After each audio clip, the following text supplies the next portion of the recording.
Hey guys, tonight we begin with the shadows of history, where justice wore a different face and mercy was a luxury few could afford. The kind of criminals that would make modern serial killers look like petty thieves. Men and women who carved their names into legend not with virtue, but with blood, betrayal, and brutality that still echoes through the centuries. So before you get comfortable, take a moment to like the video and subscribe, but only if you genuinely enjoy what I do here. And let me know in the comments where you're tuning in from and what time it is for you. It's always fascinating to see who's joining us from around the world. Now dim the lights, maybe turn on a fan for that soft background hum, and let's ease into tonight's journey together. You step into a world where law was decided by blade and flame, where criminals didn't just steal your purse, they conquered kingdoms, poisoned entire bloodlines, and turned torture into an art form. These weren't desperate thieves driven by hunger. These were architects of terror who understood that fear itself was the greatest weapon of all. Picture this. You're walking through the narrow cobblestone streets of medieval London, the air thick with smoke and the stench of unwashed bodies. Above you, heads rot on spikes, their empty eye sockets staring down like grotesque gargoyles.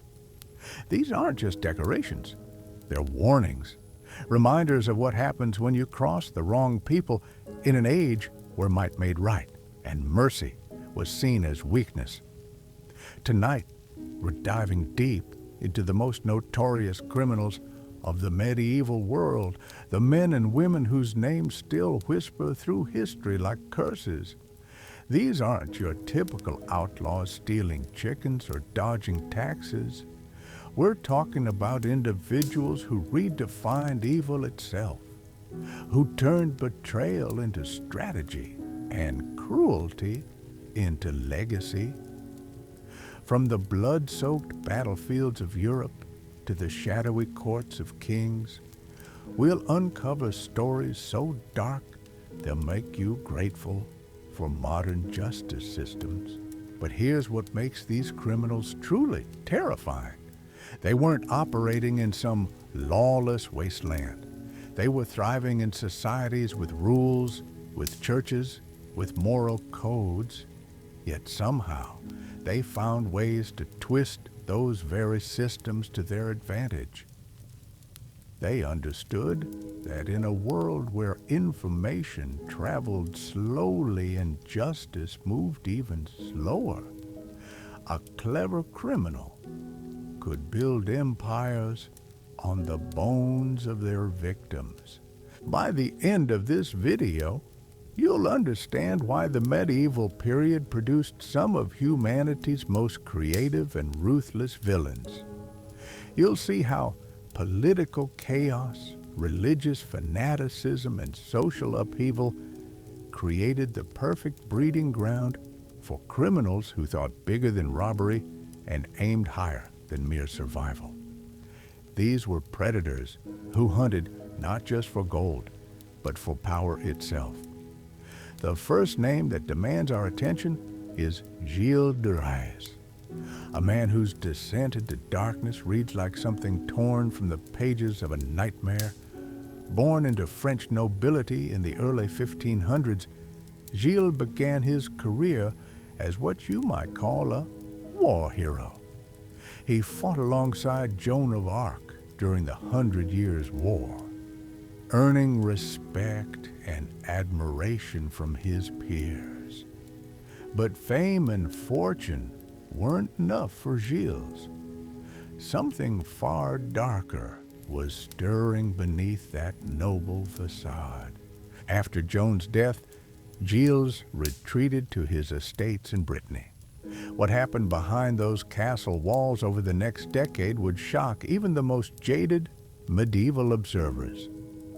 You see, Gilles had developed what we might call an expensive hobby. He was obsessed with alchemy and the occult, spending vast sums trying to transmute base metals into gold and summon demons to do his bidding. But these experiments required ingredients that no decent person would ever consider acquiring. The disappearances started slowly. A peasant child here, a servant's son there. Parents would wake to find empty beds and no trace of their little ones. At first, people blamed wolves or bandits. After all, children went missing all the time in medieval France. Life was cheap and dangers were everywhere. But as the numbers grew, whispers began to spread through the countryside like wildfire. Gilles had developed a taste for something far more sinister than gold or power. He was collecting children for rituals that defied every moral boundary known to medieval society. His servants later testified that he would lure young boys to his castle with promises of food and shelter. What happened next was too horrific for most chroniclers to record in detail. Suffice it to say that Gilles had turned torture and murder into a ritualistic art form. The truly chilling part wasn't just the murders themselves. It was how systematic Gilles had become. He kept detailed records, he had specific methods, he even had favorite locations within his castle where he preferred to conduct his grisly work. This wasn't the random violence of a madman. This was the calculated cruelty of someone who had turned evil into a science. When authorities finally raided his castle in 1440, they found evidence that would haunt investigators for generations. Bodies were discovered in hidden chambers. Witnesses came forward with stories that seemed too terrible to believe. Gilles himself confessed to crimes so numerous that the court struggled to process them all. Historians estimate he may have murdered anywhere from 80 to 200 children, though the exact number remains a mystery. But here's what makes Gilles truly representative of medieval criminality. He wasn't operating in secret. His neighbors suspected. His servants knew. Yet for years, his noble status protected him from investigation. In medieval society, accusations against nobility required overwhelming evidence and powerful backing. Gilles understood this protection and exploited it ruthlessly. His trial became a sensation across Europe, not just because of the horrific nature of his crimes, but because it shattered the illusion that noble birth guaranteed noble character. Here was a man who had fought for God and country, who owned vast estates and commanded respect, revealed as something far worse than any common brigand or cutthroat. The court sentenced Gilles to death by hanging, but even his execution carried political undertones. Historians argue his own. Some downfall was aesthetic and political, much about his Deb crimes. In Enemies, as his medieval justice, truth and power often danced together in ways that would seem bizarre to modern observers.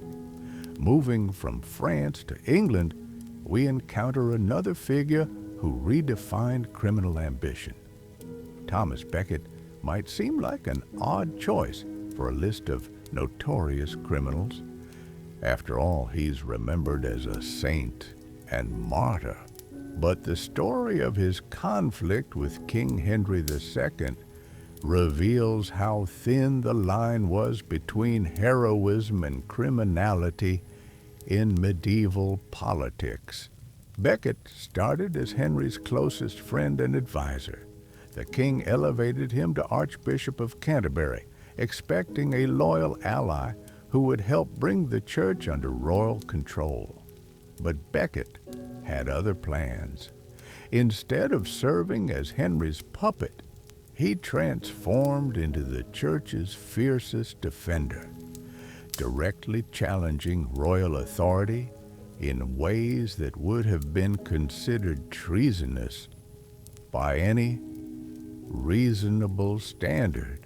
The conflict escalated when Becket began protecting criminals who claimed sanctuary in churches. He refused to hand over clergy who had committed serious crimes, arguing that only church courts could judge church personnel. From Henry's perspective, this wasn't religious devotion. This was systematic obstruction of justice. Becket was essentially running a medieval witness protection program for anyone clever enough to claim religious status. But Becket's defiance went beyond legal technicalities. He began excommunicating royal officials, essentially declaring them spiritually dead and banned from Christian society. In an age where religious authority carried real political weight, this was tantamount to economic warfare. Merchants wouldn't trade with excommunicated individuals. Nobles wouldn't marry into their families.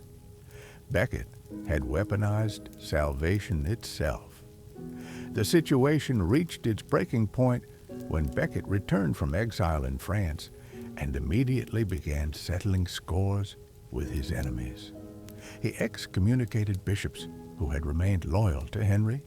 He threatened to place all of England under interdict, essentially shutting down all church services until his demands were met.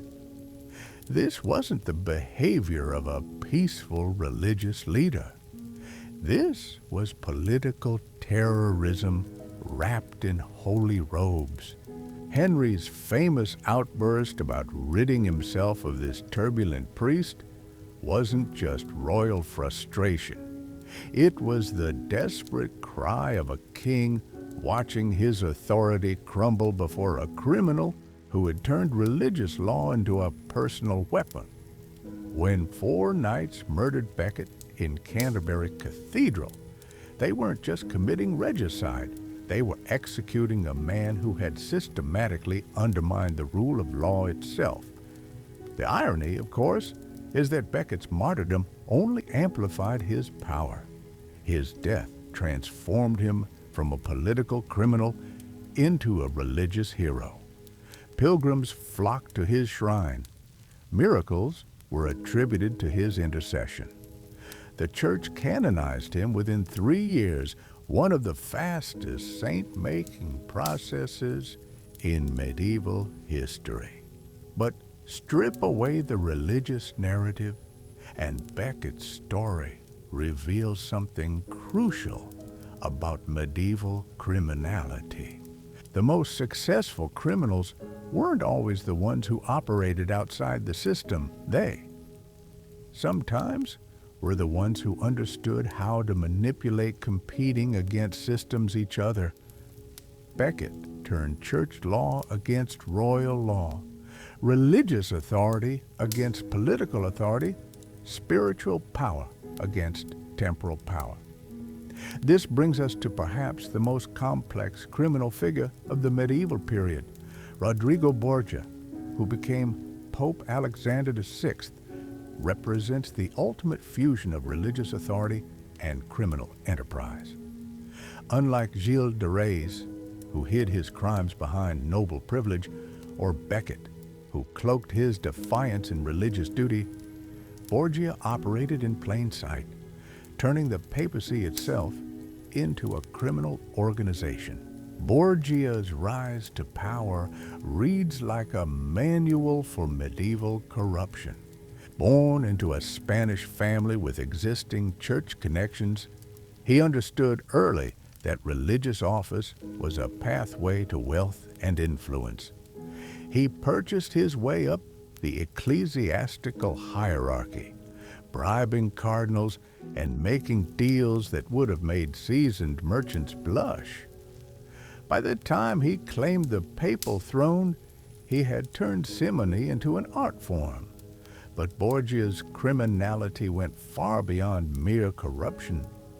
He used the church's resources to fund military campaigns designed to carve out territories for his illegitimate children. He arranged marriages that were essentially political conspiracies. He eliminated rivals through methods that ranged from poison to outright assassination. The Vatican under Borgia became less a holy institution and more a medieval crime family headquarters. The most notorious aspect of Borgia's reign was his treatment of enemies and obstacles. Cardinals who opposed him had a disturbing tendency to die suddenly and mysteriously. Political rivals found themselves excommunicated, their land seized, their families destroyed. Borgia had turned spiritual authority into temporal weaponry, using the threat of damnation to enforce very earthly obedience. What made Borgia particularly dangerous was his understanding of medieval communication and information control. In an age before mass media, the church controlled much of what people heard about current events. Borgia could literally rewrite history as it happened, portraying his crimes as divine justice and his enemies as threats to Christianity itself. His daughter Lucrezia became a legendary figure in her own right, though much of her reputation was likely exaggerated by Borgia's enemies. Still, the very fact that a pope's daughter could become a political player reveals how completely Borgia had corrupted the institutional boundaries of his time. He had turned celibacy into a joke, paternal authority into political strategy, and family loyalty into statecraft. These three figures represent different aspects of medieval criminality, but they share common threads that reveal something crucial about their age. They all understood that in a world of competing authorities, the most successful criminals were those who could manipulate multiple power systems simultaneously. They recognized that reputation and fear were often more valuable than armies or gold. The truly terrifying aspect of these medieval criminals wasn't just their individual cruelty. It was how they revealed the fundamental weaknesses in medieval society itself. They exploited the gaps between secular and religious law, between local and royal authority, between written rules and actual practice. They understood that in a world where communication traveled at the speed of horseback, a clever criminal could commit atrocities in one region while maintaining a saintly reputation in another. But perhaps no figure embodies this manipulation of medieval systems better than Vlad the Impaler. You know him better as the inspiration for Dracula, but the real Vlad Dracul was far more terrifying than any fictional vampire. Born into the nobility of Wallachia in the 15th century, Vlad understood from childhood that survival meant embracing brutality as both art and science. Vlad's methods weren't random acts of violence. They were carefully calculated psychological warfare designed to break the will of entire populations. When he impaled 20,000 Ottoman prisoners Targoviste, he wasn't just executing outside the city of enemies. He was sending a message that resonated across the known world. The sight was so horrific that the advancing Ottoman army, hardened veterans of countless campaigns, reportedly turned back rather than face a leader capable of such systematic cruelty.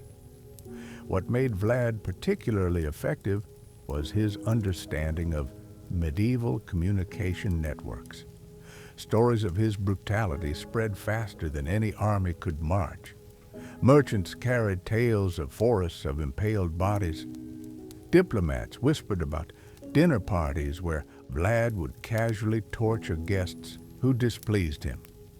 Religious leaders spoke of a man who seemed to have abandoned his soul in pursuit of temporal power.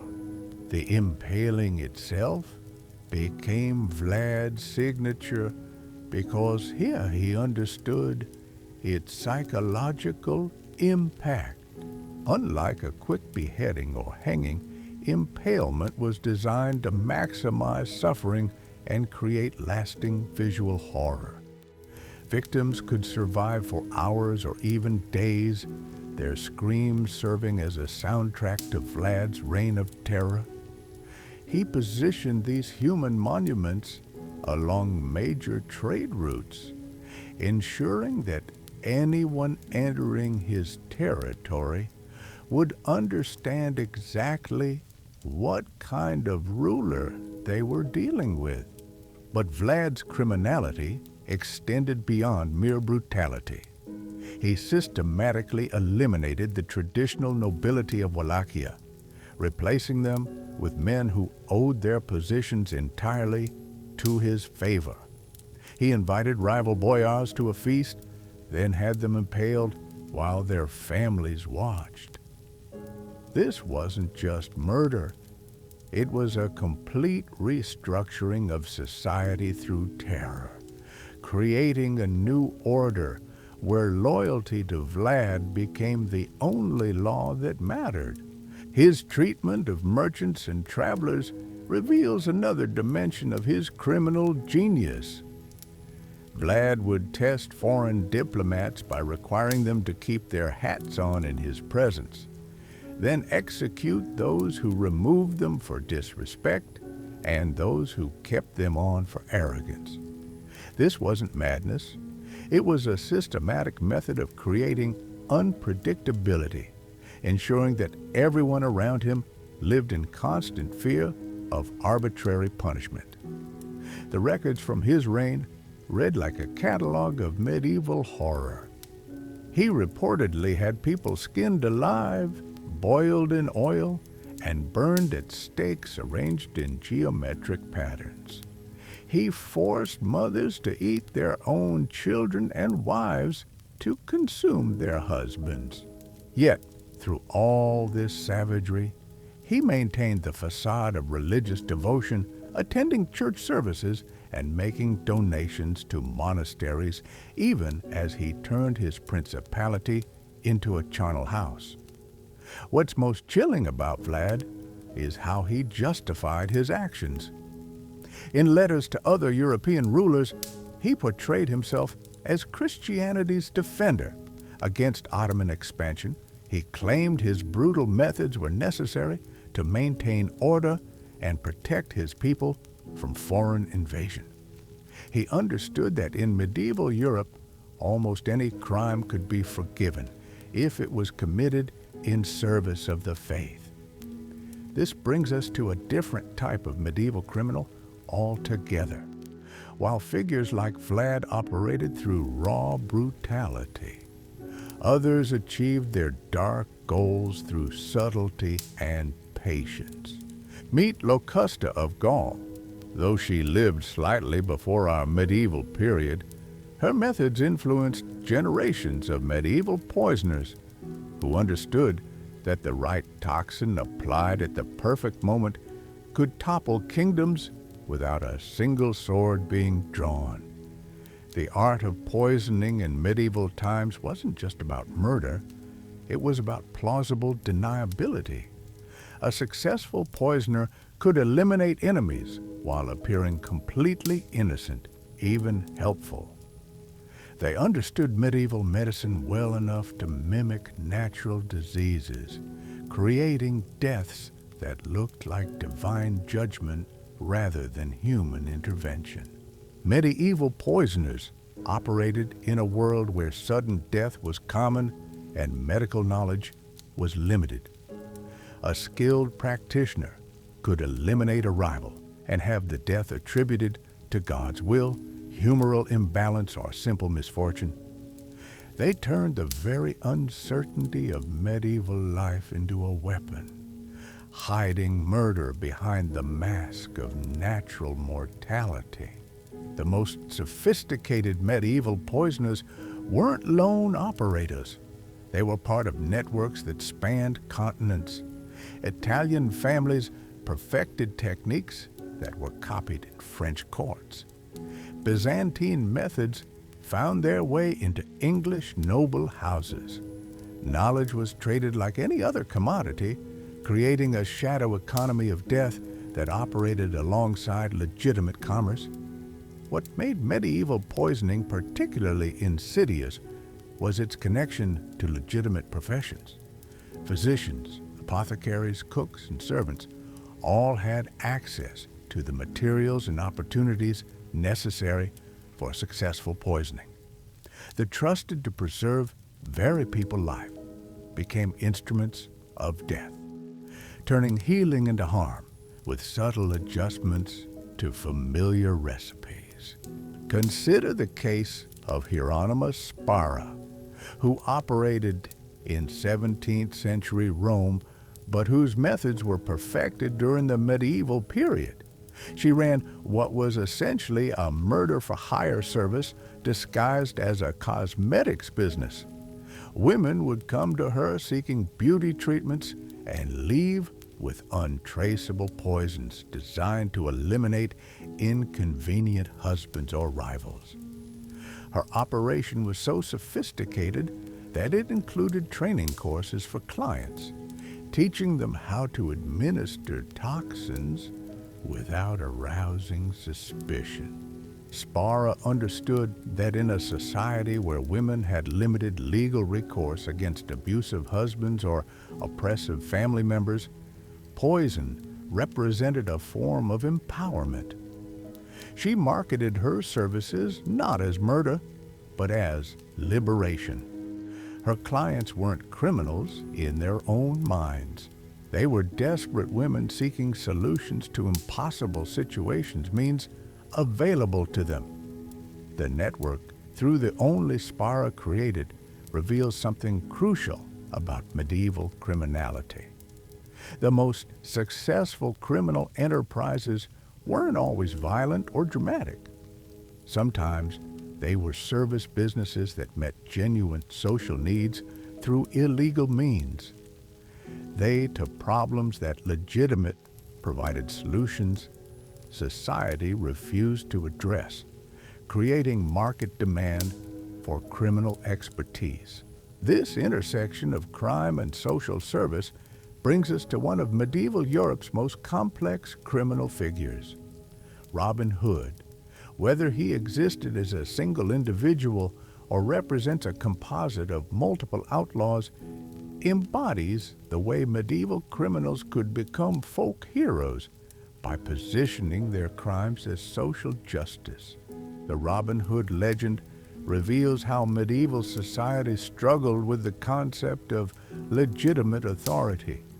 In a world where kings could be tyrants, where sheriffs could be corrupt, and where the law itself could be used as a weapon against the innocent, criminals who claimed to serve higher justice could attract significant popular support. But let's strip away the romantic narrative and examine what Robin Hood actually represented. He was, by any legal definition, the leader of an armed criminal organization.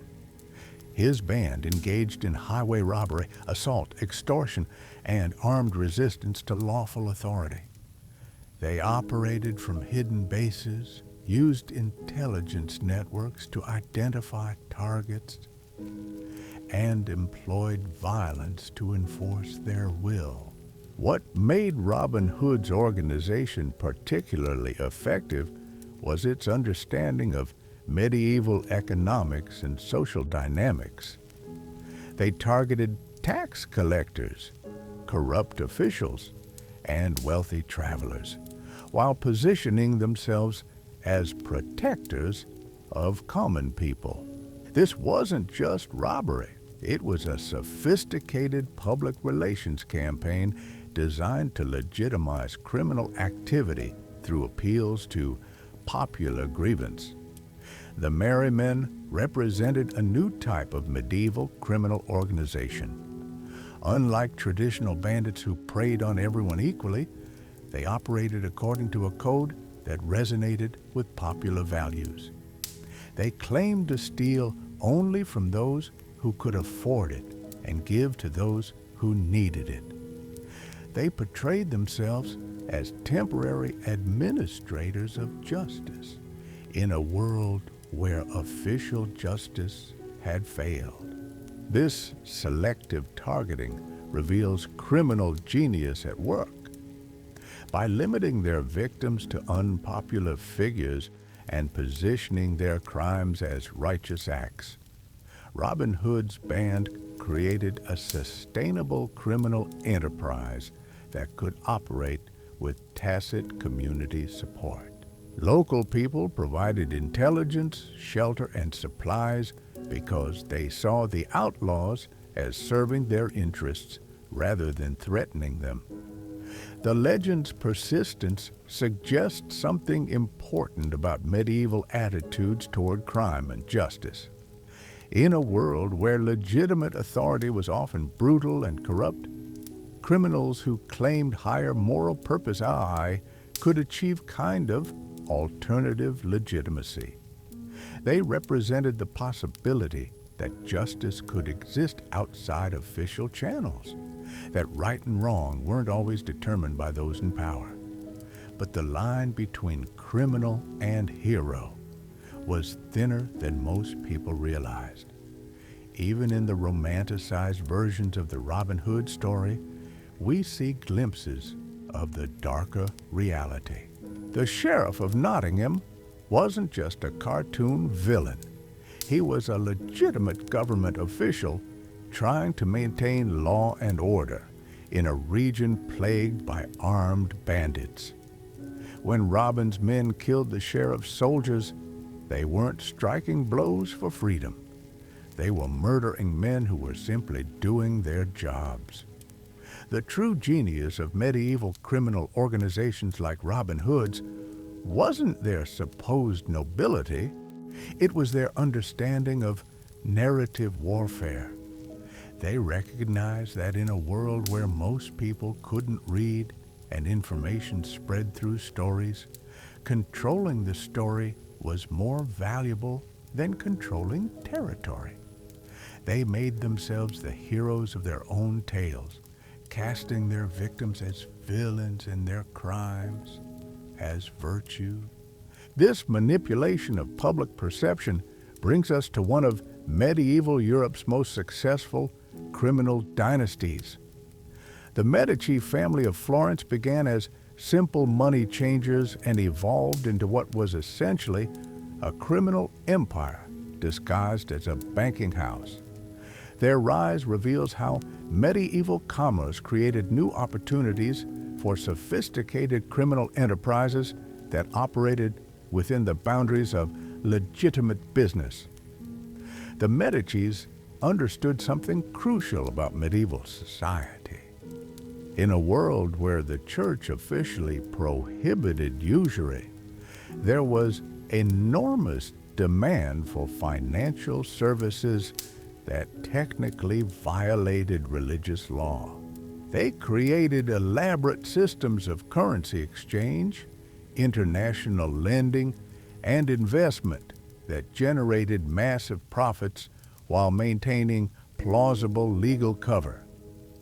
But the Medici criminal enterprise went far beyond creative banking.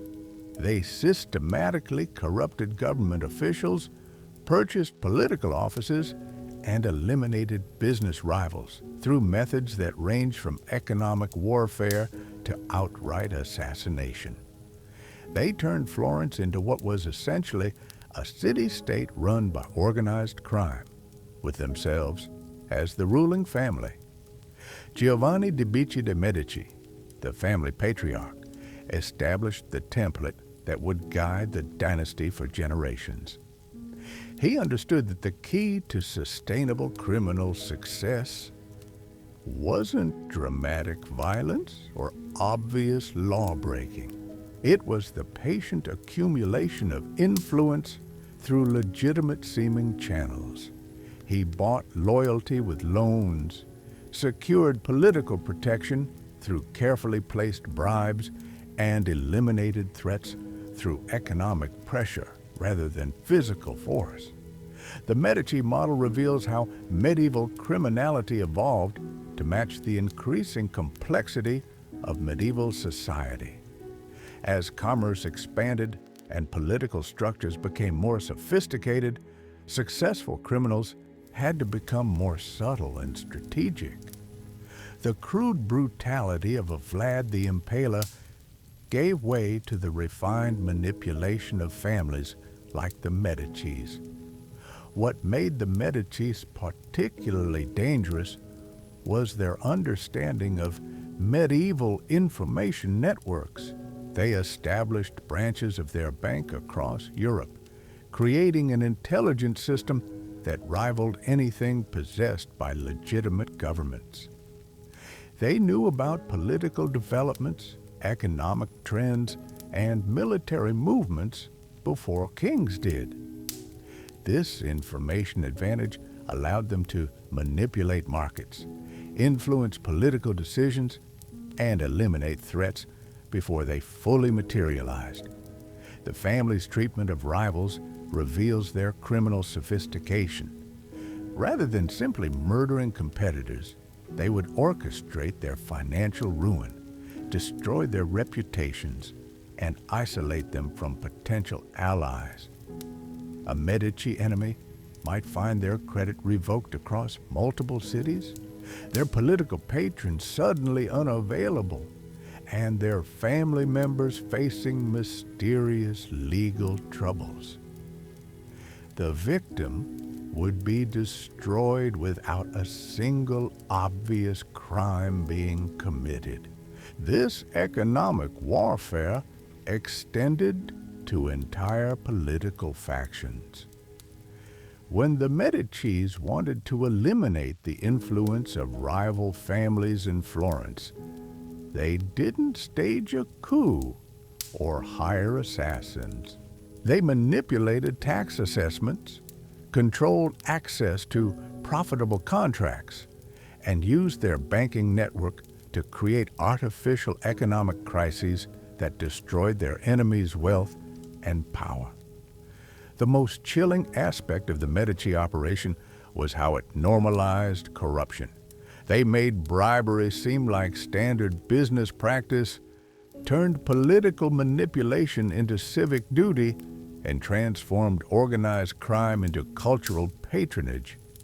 By funding artists, supporting scholars, and beautifying cities, they created a positive public image that obscured their criminal activities.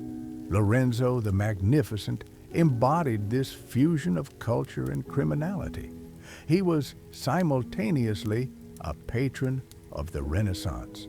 He commissioned head of a criminal organization and led beautiful art while ordering the elimination of political rivals. He supported humanist philosophy while systematically corrupting democratic institutions. The same hands that patronized Michelangelo also signed death warrants for anyone who threatened Medici power. The Pazzi conspiracy of 1478 reveals both the extent of Medici criminality and their ruthless response to challenges. When rival bankers attempted to assassinate Lorenzo and his brother during Easter Mass, the Medici response was swift and brutal. They didn't just eliminate the immediate conspirators.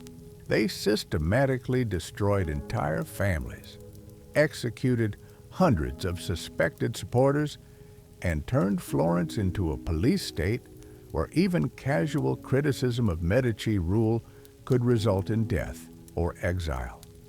But perhaps the most revealing aspect of the Pazzi aftermath was how the Medicis portrayed themselves as victims rather than perpetrators.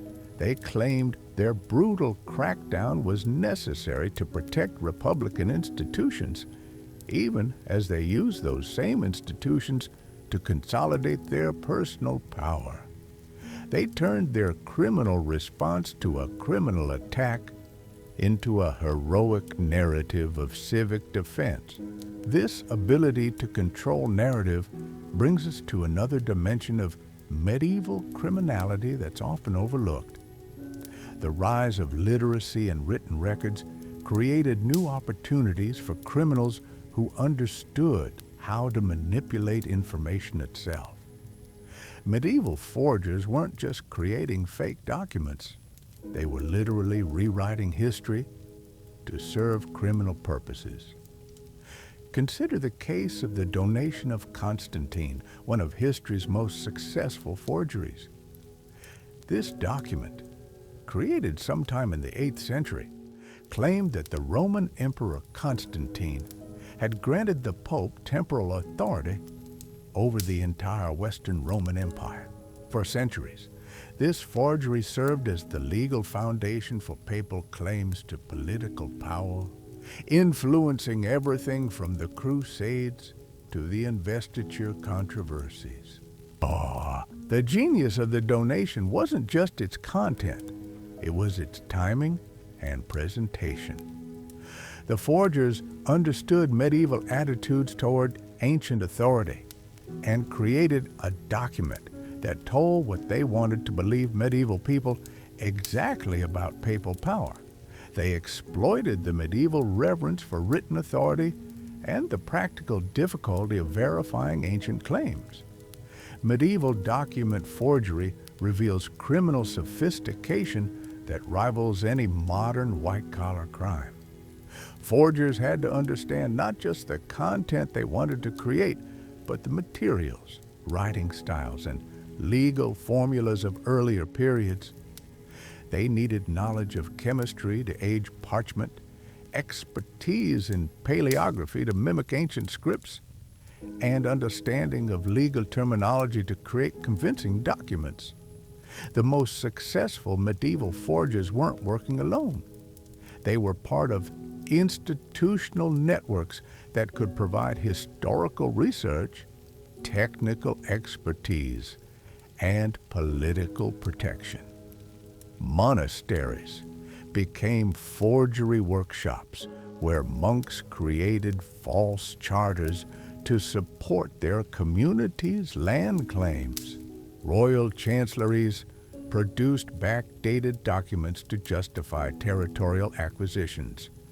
Even the papal curia engaged in systematic document falsification to support church policies. What made medieval forgery particularly effective was the medieval attitude toward written authority. In a world where most people couldn't read and books were rare and expensive, written documents carried almost mystical authority.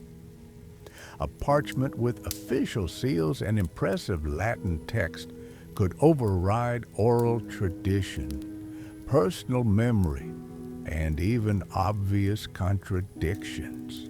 The economic impact of medieval forgery was enormous. False charters transferred vast estates from their rightful owners to criminal organizations. Forged papal bulls redirected church resources to corrupt officials. Fake royal grants created new noble titles and privileges that lasted for generations.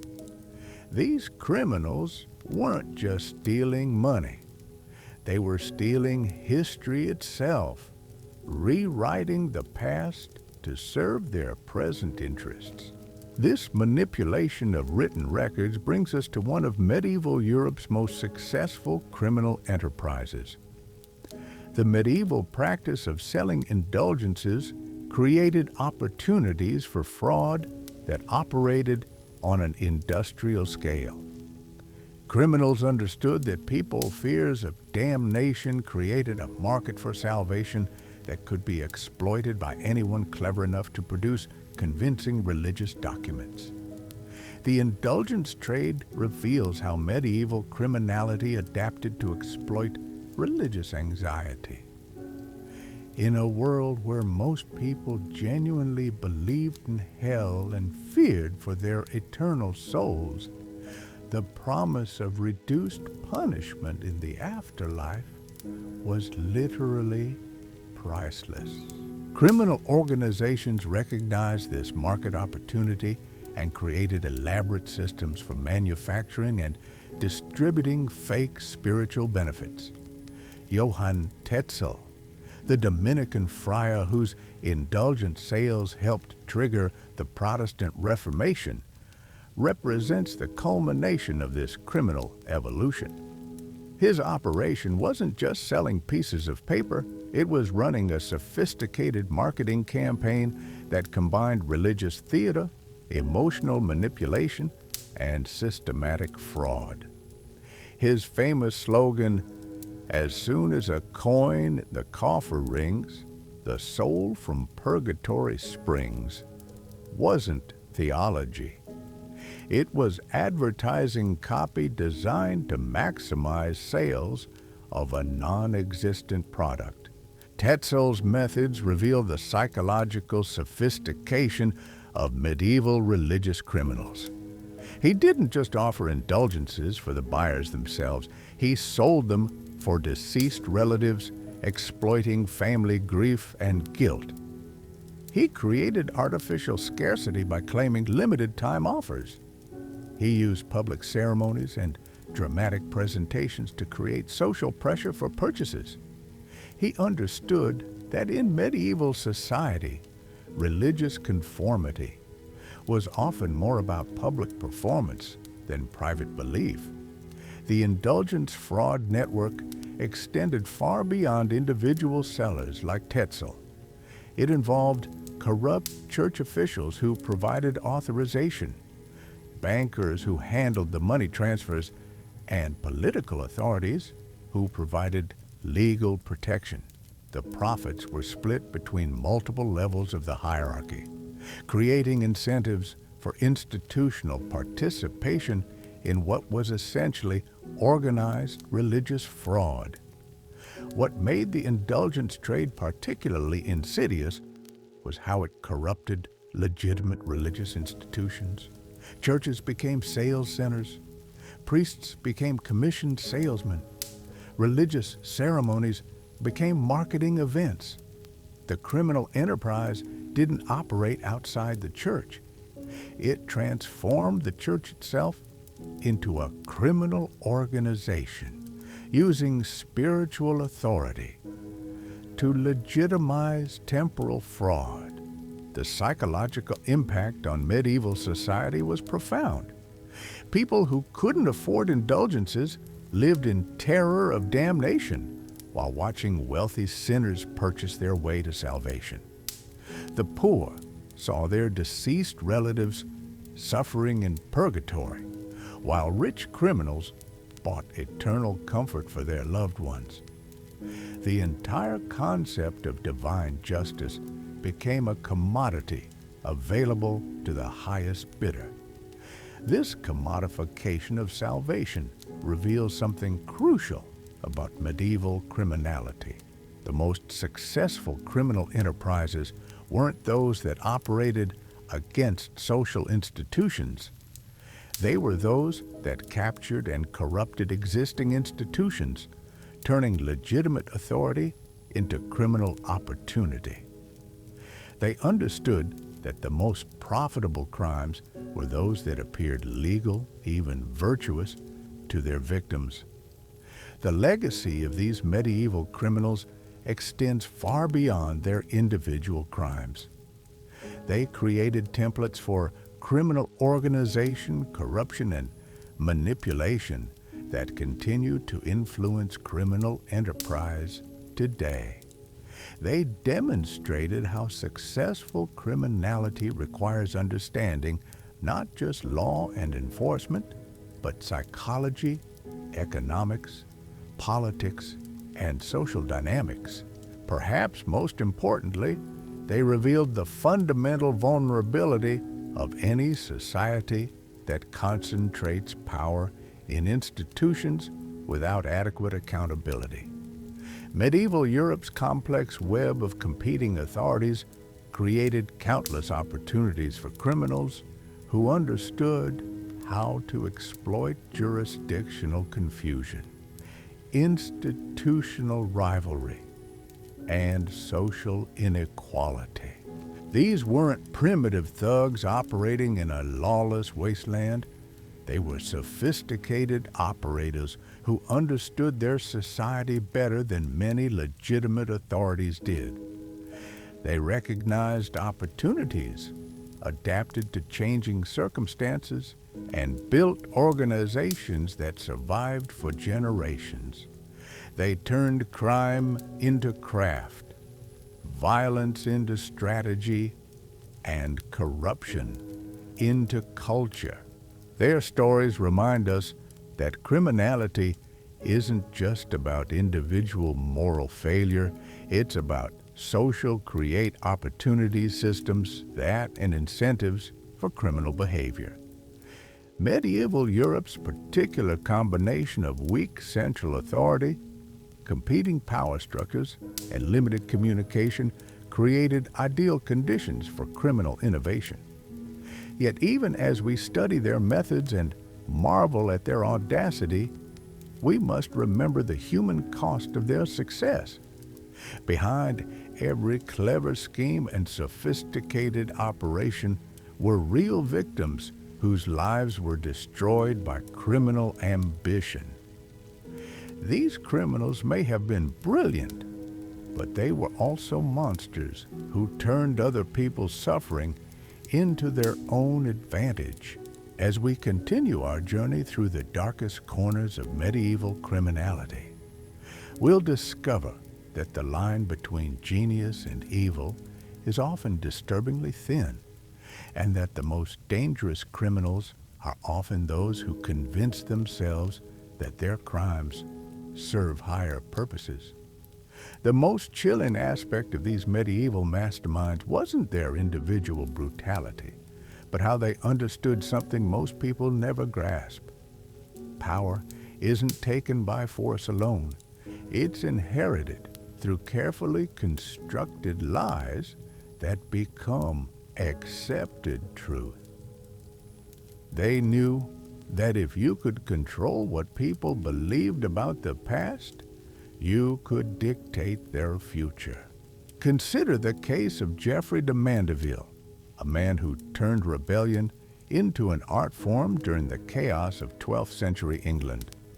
While King Stephen and Empress Matilda tore the realm apart in civil war, Geoffrey saw opportunity where others saw catastrophe. He understood that in times of political upheaval, loyalty becomes a commodity to be sold to the highest bidder. Geoffrey's genius lay not in picking a side, but in playing all sides simultaneously. He swore fealty to Stephen, then secretly negotiated with Matilda, all while building his own independent power base in the fenlands of East Anglia. When one faction gained advantage, he would publicly support them while privately undermining their authority. When they weakened, he would switch allegiances with theatrical displays of newfound loyalty. But Geoffrey's true criminal innovation was his understanding of medieval communication delays. In an age where news traveled at horseback speed, he could commit atrocities in one region while maintaining a reputation for honor in another. He would burn villages loyal to Stephen while attending court functions as a respected noble. He would massacre Matilda's supporters while sending her gifts and declarations of devotion. His control over the fens gave him something invaluable in medieval warfare, a base that was essentially impregnable to conventional armies. The marshy terrain that protected his strongholds also provided perfect cover for the kind of guerrilla tactics that would make him legendary among later military strategists. He could strike anywhere in eastern England and vanish back into the wetlands before effective pursuit could be organized. Geoffrey's treatment of prisoners reveals the calculating cruelty that made him so effective. Rather than simply executing captured enemies, he would ransom them back to their families at ruinous prices. But here's the truly diabolical part. He would often capture the same individuals multiple times, each time demanding higher ransoms and spreading stories of their cowardice or disloyalty to undermine their future effectiveness. The psychological warfare Geoffrey employed was decades ahead of his time. He would send detailed accounts of his enemies' defeats to their allies, describing not just military losses, but personal humiliations designed to destroy reputations. He understood that in medieval society, honor was often more valuable than gold, and a man whose courage was questioned would find his political support evaporating, regardless of his actual military record. When Stephen finally cornered Geoffrey and demanded his submission, the outlaw's response revealed the depth of his criminal sophistication. He publicly surrendered with great ceremony, handed over his fortifications, and swore binding oaths of loyalty. Then he immediately began secretly rebuilding his power base while serving as one of Stephen's most trusted advisors. He was essentially operating a criminal organization from within the royal court itself. And so we reach the end of our journey through medieval history's darkest corridors, where we've met criminals who didn't just break laws but rewrote them entirely. From Gilles de Rais turning nobility into nightmare, to the Borgias transforming the Vatican into a crime syndicate, to the Medicis disguising organized crime as cultural patronage. These weren't simple villains driven by greed or madness. They were architects of evil who understood that the most dangerous criminal is one who convinces the world they're serving a higher purpose. Their legacy reminds us that in any age, the line between civilization and savagery is thinner than we'd like to believe, and the most terrifying monsters are often those who smile while they destroy everything we hold sacred.